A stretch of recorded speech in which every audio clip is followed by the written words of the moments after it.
mjes drek dark, ushqen me gënjeshtat e tyre, por qeveria e Partisë Demokratike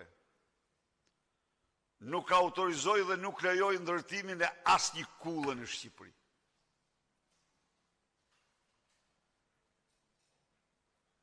Si monumente,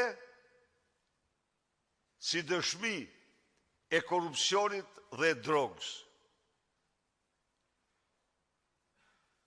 Kemi denoncuar dhe denoncojmë me forcën më të madhe ndërtimin e kullave kudo që ndodhen.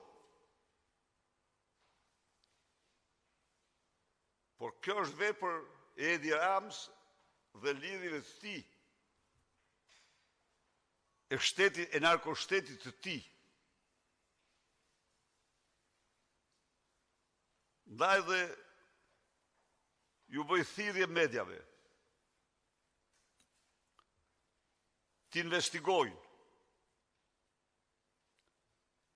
për gjetur qeveritarin e Arubës, sikundër Komisioni i Ligjeve të thras me urgjencë, prokurorin e përgjithshëm dhe prokurorin e skapit,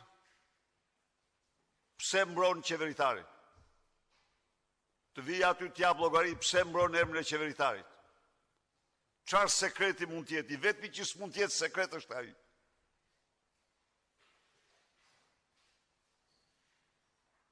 I vetmi që s'mund të jetë sekret është ai. S'ka, ai ka shku aty për t'u garantuar se malin e Tiranës e keni ju dhe jo vetëm malin e Tiranës, po kush e di sa malet tjera që po mbin çdo ditë.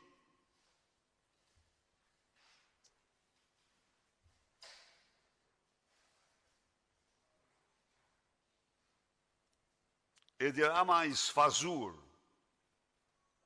vazhdon përdor udhëtimet ndërkombëtare për të sulmuar në mënyrë absolutisht amorale protestën, internetin,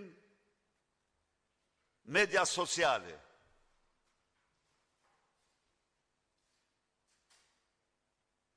Të cilat sipas tij po e transformojnë realitetin. Po ka realitet më të hidhur se sa raporti i OSB-s që akuzon të direkt për 200 milion euro në llogarit offshore në vitin 2014 dhe që s'bëri gëkasmëk se janë nxirrin faturat. A ka realitet më të hidhur se sa djegsat 400 milion euro njerëz është ndërtuar kryesorit, tjerët janë jashtë